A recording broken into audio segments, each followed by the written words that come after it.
Bonjour, bienvenue à l'École nationale de comptabilité et gestion. On va étudier en fait une vidéo qui est absolument fondamentale. Vous allez au travers de 15 minutes comprendre en tout cas les mécanismes du bilan et savoir comment enregistrer des écritures comptables en comptabilité. Alors pour cela, je vous propose d'étudier dès à présent dans ce cours pour les néophytes, pour les débutants, le bilan et le compte de résultat. On étudiera les méthodes de comptabilisation, on terminera par un exemple d'application. Alors vous allez me dire, c'est quoi le bilan? Eh bien le bilan, vous savez très bien, comme vous et moi, qu'une personne physique détient un patrimoine qui est composé d'un ensemble de biens et de dettes. Eh bien, dans le cadre du bilan, à l'actif, ce sont les biens, c'est tout ce que les biens que vous possédez, et au passif, toutes les dettes. D'ailleurs, on retrouve le compte dette ici, au passif du bilan. Alors vous allez me dire, c'est quoi une immobilisation? Une immobilisation, par exemple, corporel, c'est un bien destiné à rester durablement sans l'entreprise. Un exemple, un photocopieur, un ordinateur ou une voiture constituent des immobilisations corporelles. Vous avez les immobilisations incorporelles qui ne sont pas palpables, c'est-à-dire qu'on peut matérialiser comme un ordinateur par exemple une licence 4 pour vendre de l'alcool. Ça constitue bien une immobilisation incorporelle. Vous avez également le compte banque, c'est tout l'argent qui se trouve sur le compte bancaire.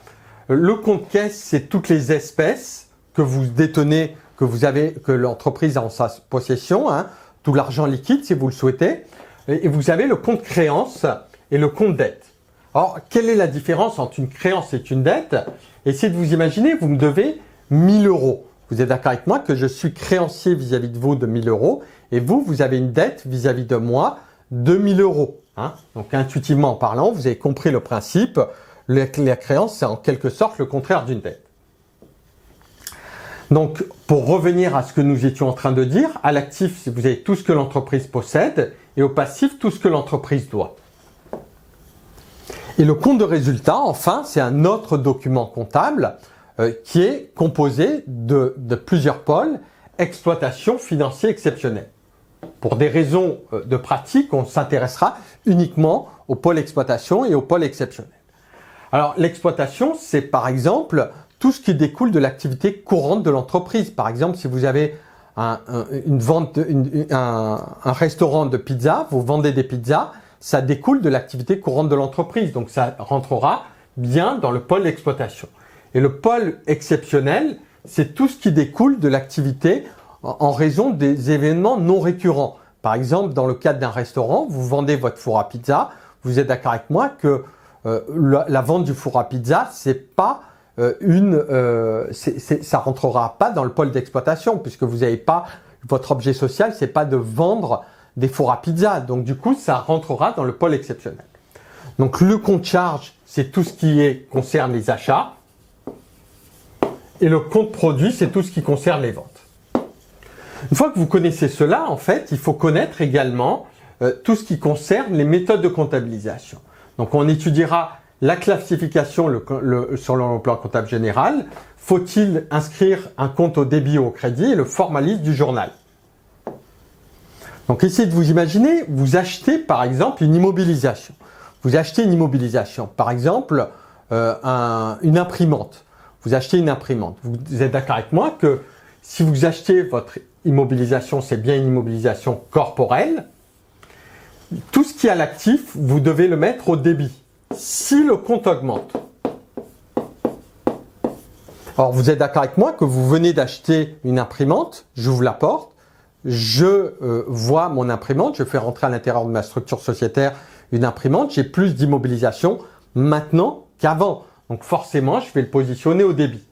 Et si je paye par exemple par chèque bancaire, par chèque bancaire, c'est le compte banque. Donc votre compte bancaire, il va augmenter ou diminuer si vous achetez? Il va diminuer. Donc je vais le positionner non pas au débit, le compte banque, mais au crédit.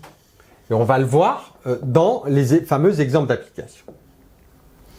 Alors, la classification, on va le voir, c'est grand 1, compte capital, grand 2, immobilisation, grand 3, stock, que vous utilisez uniquement dans le cadre des opérations d'inventaire. Tiers, c'est par exemple les créances ou les dettes. Financier, c'est par exemple le compte 512 banque. Charges et produits. Et là, vous avez des comptes. Ça s'inscrit dans le cadre du compte de résultat. Et les 5 premiers comptes, ce sont des comptes de bilan. Les comptes les plus couramment utilisés, vous avez le 607, 707, 512, 530 ou 53 si vous le souhaitez, 401 dettes fournisseurs et 411 créances clients. On va faire un exemple d'application, acquisition d'un matériel industriel pour 2000 €, paiement à crédit. Acquisition d'un matériel industriel. Qu'est-ce qu'on avait dit sur le matériel industriel? C'est que c'était une immobilisation corporelle. Et c'est plus précisément un compte de la classe 2. On verra dans le plan comptable, c'est le 2154. Ben, paiement à crédit. Si je paye à crédit, si j'achète quelque chose et que je paye à crédit, est-ce que j'ai une dette ou une créance? Forcément, j'ai une dette. Le compte dette, c'est le compte 401. Normalement, et on le verra qu'on va utiliser le compte 404 uniquement dans le cadre d'une immobilisation. Donc, c'est fournisseur d'immobilisation. Donc, qu'est-ce qu'on va faire? On va créer un tableau, ce qu'on appelle le journal d'écriture. Et qu'est-ce qu'on a dit? On a dit que là, ici, dans votre journal d'écriture, vous mettez débit, crédit, débit, crédit. Là, en fait, mon compte, là, je vais mettre les numéros compte.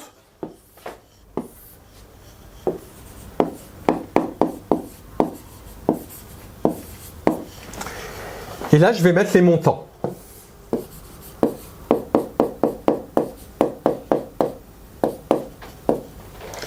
Une fois que vous connaissez ça, vous avez tout compris le principe, puisque on a vu que votre compte d'immobilisation, c'est le compte 2154. Tout ce qui est à l'actif, on a dit qu'il se positionnait au débit. Si le compte augmente, et tout ce qui est au passif se positionne au crédit si le compte augmente.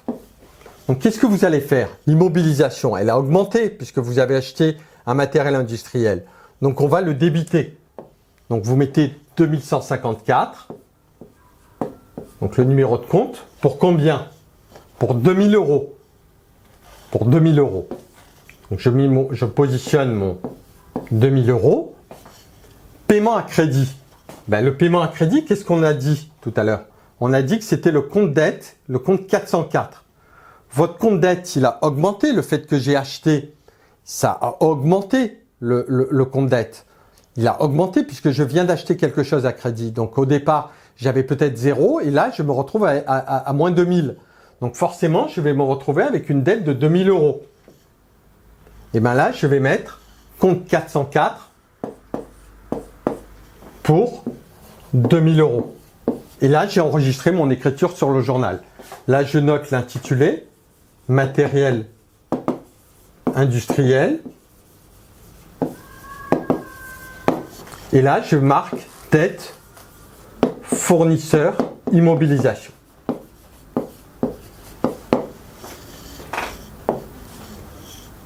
On va faire un deuxième exemple d'application. Achat de marchandises pour 1000 €, paiement à crédit. Achat de marchandises pour 1000 €. Qu'est-ce qu'on a dit? Que les achats, on les trouvait dans le compte de résultat et non pas le bilan. Donc du coup, le compte achat de marchandises, je vous rappelle tout à l'heure, c'est le compte 607. Et le compte paiement à crédit, c'est le compte, alors si vous achetez, vous avez forcément une dette, c'est le compte 401. On a vu qu'uniquement que dans le cadre des immobilisations, on utilisera le compte 404, mais normalement, c'est le compte 400. Donc, je vais regarder sur mon bilan. Le compte achat, on a dit, vous qui êtes dans l'informatique, CD, vous devez retenir CD et PC. Qu'est-ce que ça veut dire? CD et PC, que les charges se positionnent normalement au débit. Et les produits se positionnent normalement au crédit. Là, qu'est-ce qu'on a fait? On a acheté des marchandises. Donc, si on a acheté des marchandises, c'est que votre compte va être débité. Vous êtes d'accord avec moi? Puisque c'est un compte d'achat et se positionne normalement au débit. Et on a dit également que le compte d'achat de marchandises, c'était le compte 607. Qu'est-ce qu'on nous demande également? Paiement à crédit. Si j'achète, qu'est-ce que j'ai? J'ai une dette. Si j'achète à crédit, j'ai une dette. C'est le compte 401. Donc une fois que je me suis intéressé à mes deux comptes, je vais les positionner. Normalement, le compte dette, qu'est-ce qu'on a dit? Que tout ce qui est à l'actif se positionnait au débit. Et tout ce qui est au passif se positionne au crédit. Si le compte augmente, et le compte dette, j'ai acheté des marchandises, donc forcément j'ai une dette. Cette dette, elle a augmenté ou diminué? Elle a augmenté puisque peut-être qu'avant j'avais aucune dette. Donc j'achète des marchandises, donc forcément je paye à crédit, j'ai une dette. Eh bien, qu'est-ce qu'on va faire? On va matérialiser nos écritures comptables en faisant 607 par le compte paiement à crédit, par le compte 401, puisque j'ai une dette. Et là, je vais marquer achat marchandises. Et là, je mets marque fournisseur, dette fournisseur.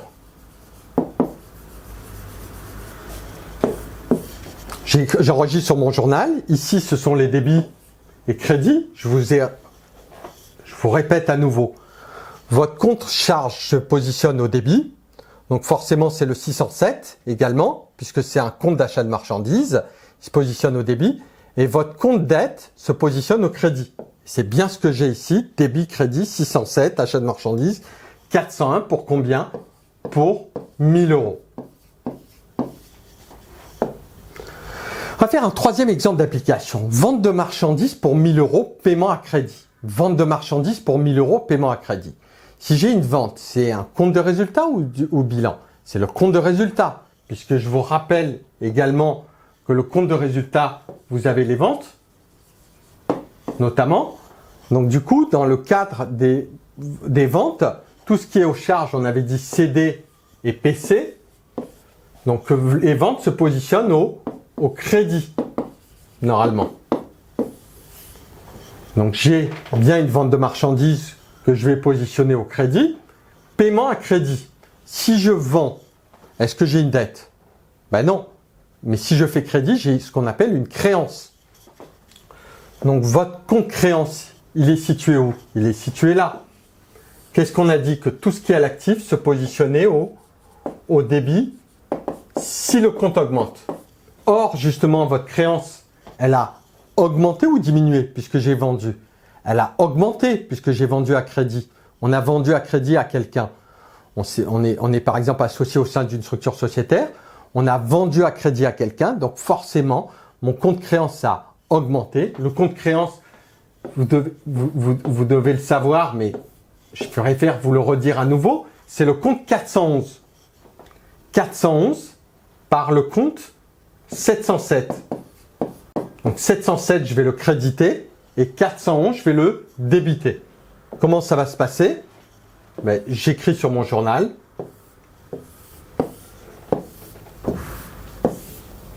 Vente de marchandises, paiement à crédit. Le vente de marchandises, donc je mets débit crédit. 707, crédit. Je regarde ce que j'ai fait. 707, je vous ai dit qu'il se positionnait au crédit puisque c'est un produit crédit PC-CD, charge débit. Donc vente de marchandises, je le positionne au crédit. Pour combien? Pour 1000 euros. J'ai une créance, c'est le compte 411 qui se positionne au débit. Donc je vais positionner mon compte 411 au débit. Pour combien selon vous? Pour 1000 euros. Et je marque créance client.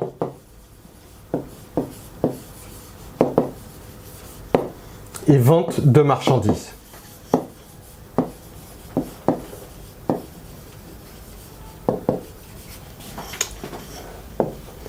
Donc sur la synthèse, ce qu'il faut savoir, c'est que vous avez à l'actif tout ce que l'entreprise possède, au passif tout ce qu'elle doit. Tout ce qui est à l'actif, il faut le positionner au débit, si le compte augmente. Et tout ce qui est au passif, vous le positionnez au crédit, si le compte augmente. Et CD, PC, charges, vous les positionnez normalement au débit. Et produits, vous les positionnez normalement au crédit. Et là, vous avez les comptes les plus couramment utilisés que je vous demanderai d'apprendre et de savoir en fait s'il faut débiter ou créditer les différents comptes. Voilà. J'espère en tout cas que le cours aura été assez clair, assez profitable. Je vous remercie immensément de votre attention. On fera également dans la prochaine vidéo énormément d'exemples d'applications pour que vous puissiez vous familiariser avec ces notions. Voilà. N'hésitez pas à laisser des pouces vers le haut, voire des messages, des commentaires sur le moteur de recherche YouTube, sur YouTube, et de vous abonner à notre chaîne directement au travers de la cloche. Comme ça, vous avez les vidéos au fur et à mesure. Voilà, je vous remercie immensément de votre attention, de votre écoute et vous dis donc à bientôt à l'École nationale de comptabilité et gestion.